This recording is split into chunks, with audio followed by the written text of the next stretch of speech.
Morning students. Last video में हम genetic engineering से रिलेटेड स्टडी कर रहे थे और हम जेनेटिक इंजीनियरिंग में क्लोन जो जीन्स हैं उनका एनालिसिस किस तरीके से हम कर सकते हैं, तो एनालिसिस की मेथड के बारे में स्टडी कर रहे थे। इसमें हमने जेल इलेक्ट्रोफोरेसिस, ब्लॉटिंग, पीसीआर और आरएफएलपी के बारे में स्टडी कर लिया था। आज हम जो टेक्निक स्टडी करने वाले हैं वो टेक्निक कौन सी है? DNA fingerprinting. तो आज का हमारा टॉपिक है डीएनए फिंगरप्रिंटिंग। तो देखते हैं डीएनए फिंगरप्रिंटिंग क्या है, कैसे यूज किया जाता है, क्या इसके एप्लीकेशंस हैं, कि क्यों उसे यूज हम डीएनए फिंगरप्रिंटिंग को हम जेनेटिक इंजीनियरिंग में यूज करते हैं। तो देखते हैं डीएनए फिंगरप्रिंट से आप समझते ही होंगे कि जैसे जैसे ऑल ह्यूमन बींग्स के जो फिंगरप्रिंट्स हैं, जो फिंगर की इमेजेस हैं, इम्प्रेशंस हैं, वो डिफरेंट होते हैं। उसी तरीके से अलग अलग ह्यूमंस बीइंग के या डिफरेंट ह्यूमंस के जो डीएनए है, डीएनए क्या है? Genetic material. जो डीएनए है जेनेटिक मटेरियल, इसमें जो नाइट्रोजन बेस का सीक्वेंस है, ये जो नाइट्रोजन बेस का सीक्वेंस है, ये सीक्वेंस में क्या होता है? डिफरेंट होता है। क्या कह रहे हैं हम? देखिए, जिस तरीके से जो फिंगरप्रिंट है उसकी इमेज अलग अलग पर्सन की अलग अलग होती है, ऐसे ही जो डीएनए है, डीएनए क्या है? Genetic material. इसमें भी जो नाइट्रोजन बेस का सीक्वेंस है, हमें पता है नाइट्रोजन बेस डीएनए में कौन कौन से होते हैं? एडेनिन, थाइमिन, साइटोसिन और ग्वानिन। ये चार क्या है आपके पास? नाइट्रोजन बेस है। लेकिन इनके अरेंज होने का सीक्वेंस क्या होता है? अलग अलग होता है। जैसे कि किसी में कुछ इस तरह का सीक्वेंस है, किसी में इस तरह का सीक्वेंस है। तो अलग अलग ह्यूमन बींग्स में जो जेनेटिक मटेरियल का सीक्वेंस है वो अलग अलग है। और इसी डिफरेंट सीक्वेंस के कारण जो ट्रेट्स हैं ह्यूमन के, जो ट्रेट्स हैं, जो कैरेक्टरिस्टिक है, ये भी कैसे हो गए? डिफरेंट होते हैं। अगर हम बात करें तो केवल आप मोनोजाइगोटिक ट्विंस को छोड़ दीजिए,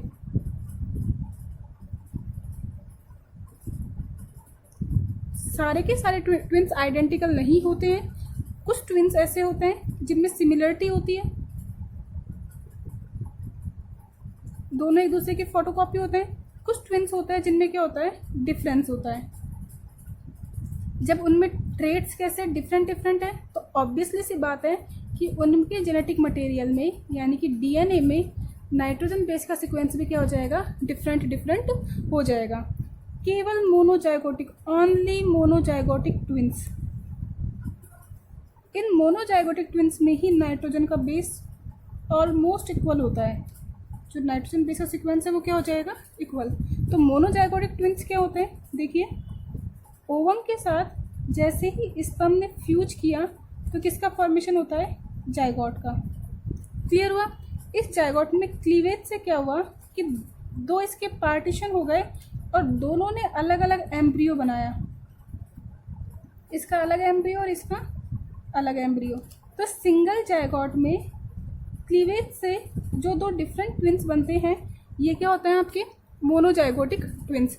और इन्हीं मोनोजाइगोटिक ट्विंस का डीएनए फिंगरप्रिंट सेम होता है। बाकी सारे ह्यूमन बींग्स का डीएनए फिंगरप्रिंट क्या होता है? डिफरेंट होता है। अब देखिए, एक हम ट्रेट्स की बात करें कि ट्रेट्स क्या होते हैं? ट्रेट्स का मतलब जैसे स्किन का कलर,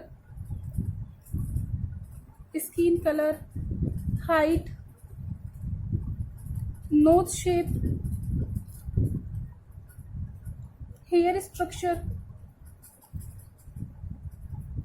ये सब किस में आता है? आपके ट्रेट्स में आता है। आई कलर, आई शेप, ये सब क्या है? इनके ट्रेट्स हैं। तो इवन जो ट्विंस होते हैं उनके ये सेम हो सकता है और डिफरेंट भी हो सकते हैं। लेकिन मोनोजाइगोटिक ट्विंस होगा तो ट्रेट्स क्या होंगे? उनके सेम होंगे। उनमें केवल एनवायरमेंटल डिफेक्ट हो सकता है, एनवायरमेंटल डिफरेंस हो सकता है, अगर उन्हें आप अलग अलग एनवायरमेंट में ग्रो करते हैं तो। क्लियर हुआ इतना आपको? अब देखिए क्या कह रहे हैं हम। जिस तरीके से आपका फिंगरप्रिंट, जो फिंगरप्रिंट है, ये फिंगरप्रिंट क्या होता है? यूनिक। इसी तरीके से आपका डीएनए फिंगरप्रिंट भी क्या होता है,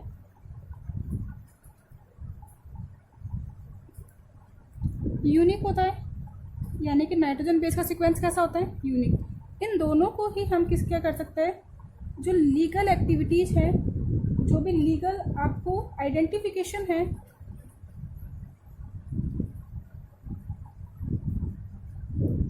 फॉरेंसिक जो आपकी क्राइम ब्रांच है, फॉरेंसिक साइंस है, उसमें लीगल आइडेंटिफिकेशन में हेल्प करते हैं फिंगरप्रिंट और डीएनए फिंगरप्रिंट। तो जो डीएनए फिंगरप्रिंट है ये आपका नेचुरल गिफ्ट है। ये जो यूनिकनेस आपको मिली है ये कहाँ से मिली है, नेचर से। अब देखिए ये जो डीएनए फिंगरप्रिंट है जो यूनिक है, आपको नेचर का गिफ्ट है। और कैसे मिला है ये आपको, हेरिडिटी से, आपके पेरेंट्स से मिला है। क्योंकि हम जानते हैं कि जो जेनेटिक मटेरियल है वो कहाँ से जाते हैं, आपके पास पेरेंट्स से। तो ये जो आपकी हेरिडिटी के से आपको जो डीएनए का सीक्वेंस मिला है, इससे आप किसी भी यूनिक ह्यूमन बीइंग को या किसी भी स्पेसिफिक ह्यूमन बीइंग को, इंडिविजुअल को रिकॉग्नाइज कर सकते हैं। इसके बारे में सबसे पहले किसने बताया था, एक ब्रिटिश साइंटिस्ट हुए थे, Alex Jeffrey, by Alex Jeffrey. इन अलेक्स जेफरी ने सबसे पहले डीएनए फिंगरप्रिंट के बारे में बताया था। तो इस अलेक्स जेफरी ने सबसे पहले क्या बताया आपको, डीएनए फिंगरप्रिंट के बारे में बताया। और इस टेक्निक को उन्होंने क्या किया, डेवलप किया। तो ये आपका इसका एक बेस था डीएनए फिंगरप्रिंट का, कि डीएनए फिंगरप्रिंट क्या होता है और क्यों ये डिफरेंट होता है। अब थोड़ा सा हम इसके बारे में और देखते हैं आगे। तो देखिए क्या पढ़ा अब तक हमने डीएनए फिंगरप्रिंट में। तो हमने देखा कि DNA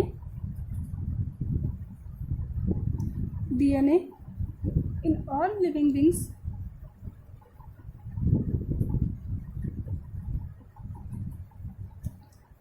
like in human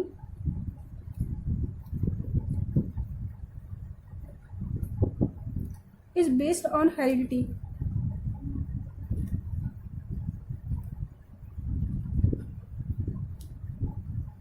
Based on heredity. This sequence, this nitrogen sequence in DNA is unique and it is helpful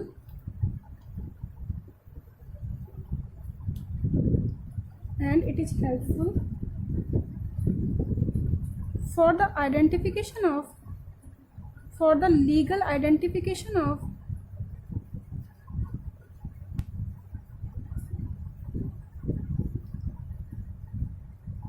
each individual.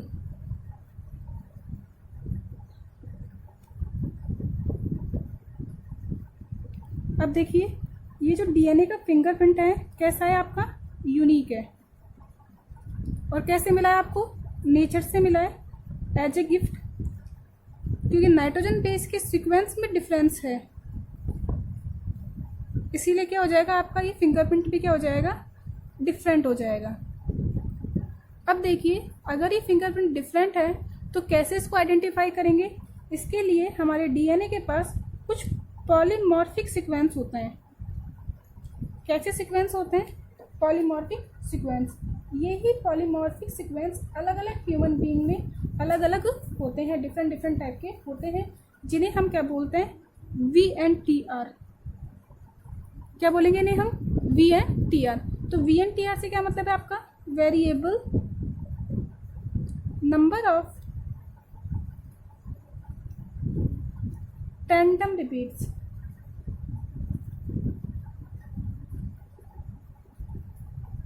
कि क्या कह रहा है VNTR, variable number of tandem repeats.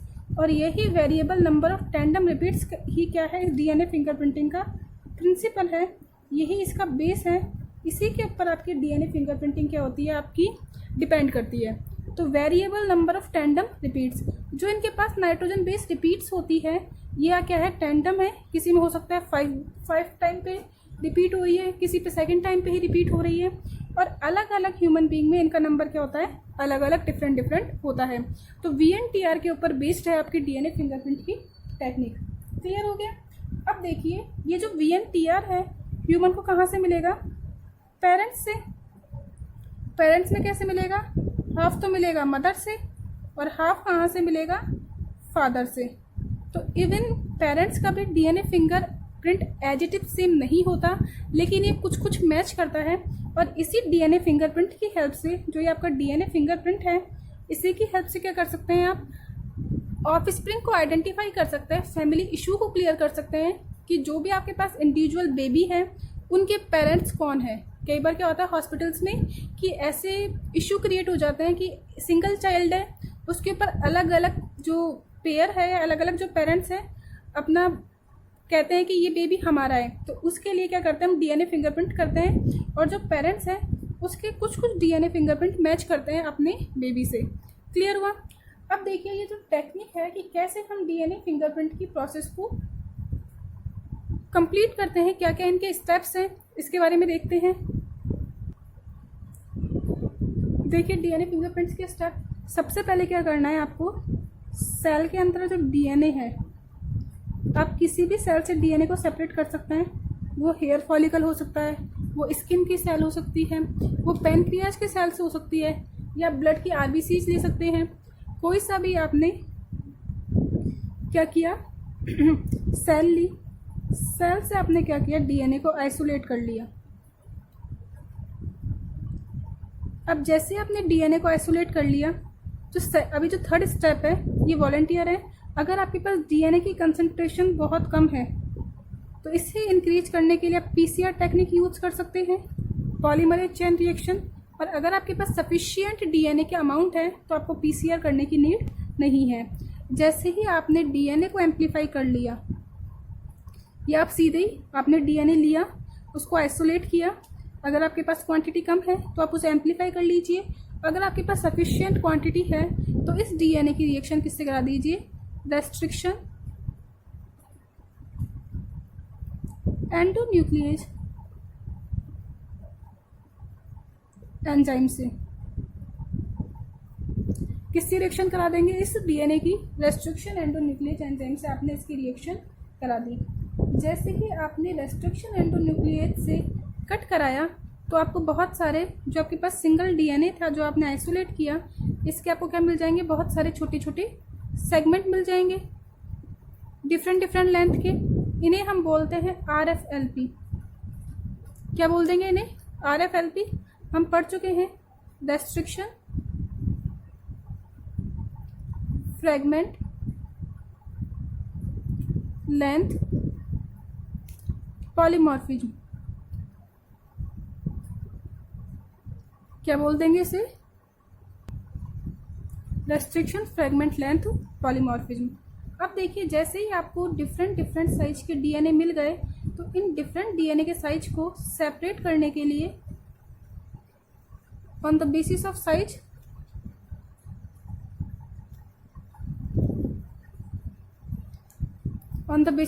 Of the DNA segment, इसे आप separate करने के लिए क्या कर देंगे? जेल इलेक्ट्रोफोरेसिस को परफॉर्म करेंगे, इस टेक्निक को करेंगे। और जैसे ही आपने जेल इलेक्ट्रोफोरेसिस किया तो आपको क्या मिल जाएंगे? डीएनए के अलग अलग लेंथ के बैंड आपको मिल जाएंगे। क्लियर हुआ? देखिए यहाँ पे आपने पहले पीसीआर को यूज कर लिया, सिंगल टेक्निक में पहले पीसीआर काम आ गया। अब इसके बाद आपने जो डीएनए सेगमेंट मिले थे उन्हें सेपरेट करने के लिए क्या कर दिया? जेल इलेक्ट्रोफोरेसिस की प्रोसेस काम में ले ली। अब देखिए ये जो आपने जेल इलेक्ट्रोफोरेसिस किया, अब इस जेल इलेक्ट्रोफोरेसिस में जो भी आपको डीएनए के बैंड मिले हैं, इन्हें आपने क्या करना है? एक नाइट्रोसेलुलोज फिल्टर पेपर पे लेना है। क्या करना है? इन्हें नाइट्रोसेलुलोज फिल्टर पेपर पे लेना है। तो क्या करेंगे हम? ब्लॉटिंग करेंगे। ये लीजिए बहुत सारे नाइट्रोसेलुलोज के फिल्टर पेपर रख दिए डीएनए के जेल पे। तो जैसे आपके पास बैंड थे, ये बैंड ब्लॉटिंग की रिएक्शन से, ब्लॉटिंग की टेक्निक से कहाँ चले गए? आपके नाइट्रोसेलुलोज फिल्टर पेपर पर ट्रांसफर हो गए। एज इट इज बैंड कहाँ ट्रांसफर हो गए? आपके नाइट्रोसेलुलोज फिल्टर पेपर पे।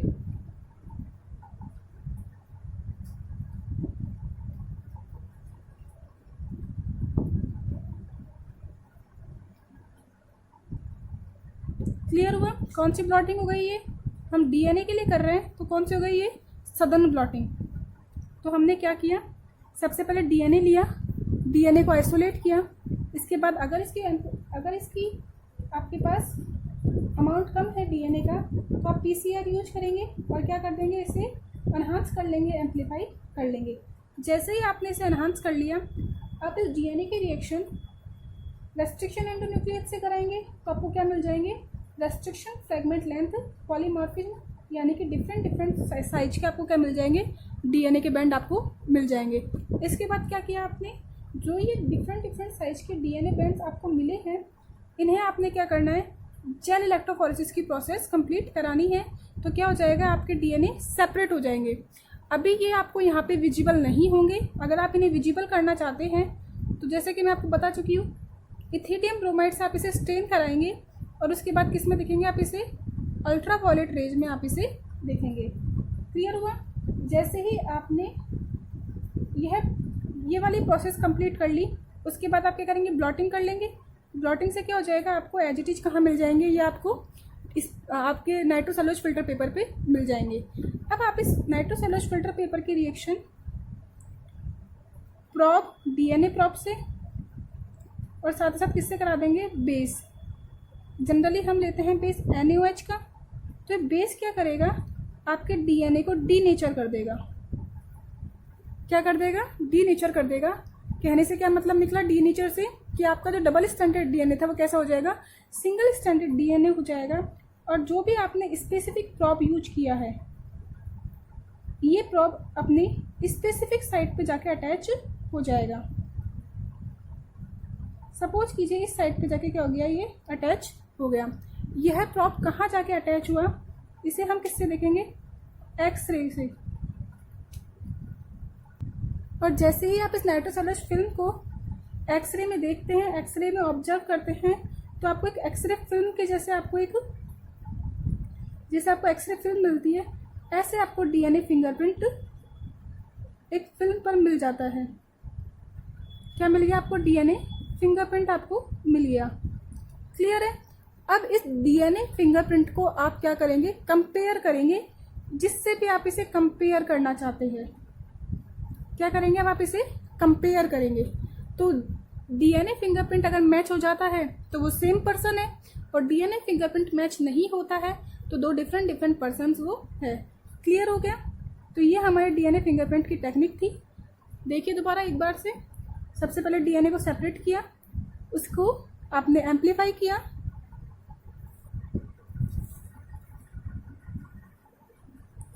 जैसे आपने एम्पलीफाई कर लिया फिर इसकी रिएक्शन RFLP से करा दी, रेस्ट्रिक्शन एंडोन्यूक्लियस से करा दी, आपको RFLP मिल गए। जैसे ही आपको RFLP मिल गए तो इन्हें सेपरेट करने के लिए जेल इलेक्ट्रोफोरेसिस कर दिया। जेल इलेक्ट्रोफोरेसिस के बाद नेक्स्ट प्रोसेस आती है ब्लॉटिंग की। ब्लॉटिंग हम पढ़ चुके हैं। डीएनए के एस्पेक्ट में कौन सी ब्लॉटिंग करा दी, सदर्न ब्लॉटिंग। अब क्या हुआ, इसको आपने डीनेचर कर दिया बेस के साथ रिएक्शन करा करके, और साथ ही साथ इसकी रिएक्शन किससे करा दी, प्रॉप से करा दी। प्रॉप किसी स्पेसिफिक साइट पे जाके अटैच हो जाता है। कहाँ अटैच हुआ, कैसे देखेंगे हम, एक्सरे फिल्म से। और इसी एक्सरे फिल्म को हम क्या बोल देते हैं, डीएनए फिंगरप्रिंट। अब इस डीएनए फिंगरप्रिंट को आप अलग अलग पर्सन के डीएनए फिंगरप्रिंट से आप मैच कराएंगे, और जिन दो पर्सन का डीएनए फिंगरप्रिंट मैच हो जाएगा वो ही सेम पर्सन है। मे बी वो क्रिमिनल हो सकता है, या पेरेंट्स का भी डीएनए फिंगरप्रिंट मैच करता है, तो पेरेंट्स और ऑफस्प्रिंग का जो इशू है वो भी इसे क्लियर कर लेते हैं। तो डीएनए फिंगरप्रिंट को कहाँ कहाँ यूज करते हैं ये हम हमारे नेक्स्ट वीडियो में देखेंगे। तो आज के लिए इतना ही। Thank you.